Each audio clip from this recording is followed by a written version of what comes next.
So let's start digging into our second lord in all 12 houses now. The first one we have is the second lord in the first house. So this is how Parashara describes this. Parashara says his piece, and then we dig into the good and bad qualities. I should say this before we officially begin. Whenever you read the Bhava yogas, whenever you read an example of the second house falling into any of these houses, we're going to get good qualities and you're going to get bad qualities. If you have a lot of bad things happening with your second lord or in the second house, you're going to want to read, you're thinking that there's going to be a lot of the bad things. But even then, you should always read the good and the bad. Now, they're going to be in two extremes. You kind of want to put them together and read them, see the bad when it happens, see the good when it happens, right? So let's begin. We have the second lord in the first house. What Parashara says about this, it's the wealth lord abiding in the rising sign.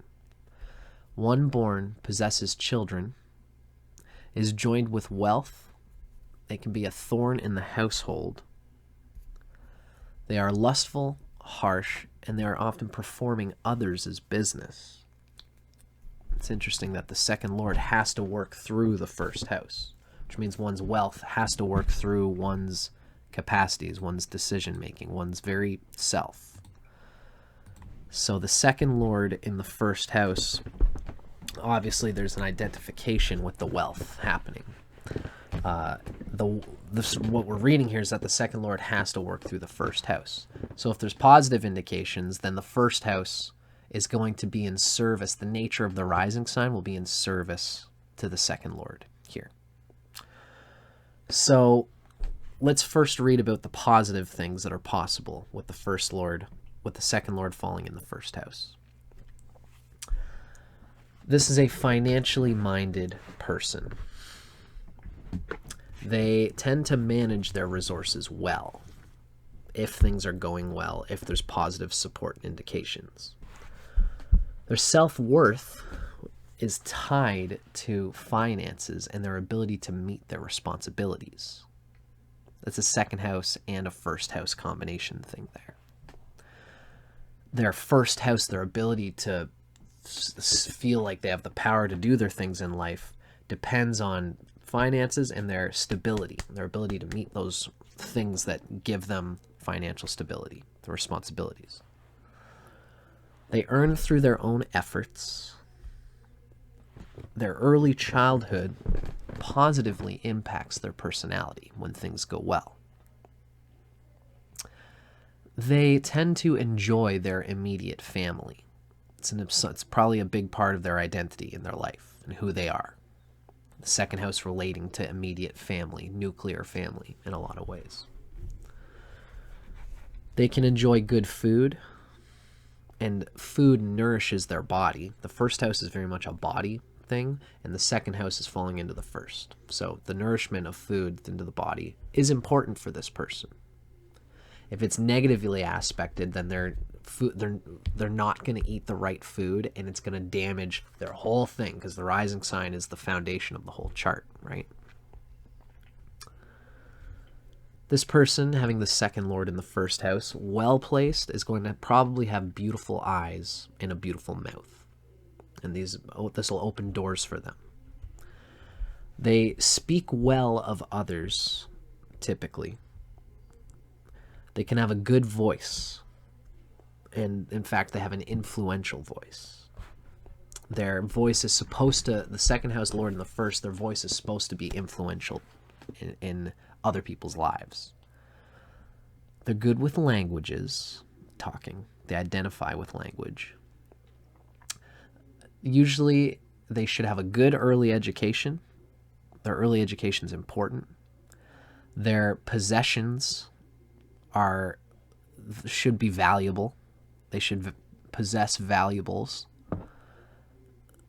With the second lord and the first, they tend to take care of property. The second house being a very earthy house, and the first just being a part of our identity and life path.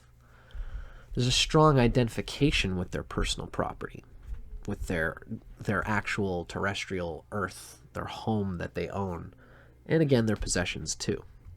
So this person should have a good earning capacity, especially when there's good positive yogas happening with that second lord in the first house. So overall, when the second lord is placed well in the first house, there tends to be a lot of capacity to speak and to use your speech to gain influence, and your early education is important. These all the second house things are things that you deeply identify with. Now, when the second lord is not so well placed, or in general, when the second lord is going through difficult, you're going through difficult transits through the second house or the first house, then you're going to find that your diet has been hurting your body. A negative aspected second lord in the first house tends to have poor taste, because the second house is important to taste. And the second house having an influence in the first house, their poor taste really is a strong tone in their lives. They can have difficulty with influencing others and speaking to others and having affluence that affects others. Their money issues can tend to ruin their personality. Money is central to this person, right? So when it goes bad, it goes really bad. They can be more interested in themselves in the first house, and this affects their connection with their immediate family. A self-absorption can hurt the connection to their immediate family. Their poor financial skills can really rock their whole chart, because the first house is the foundation of the chart.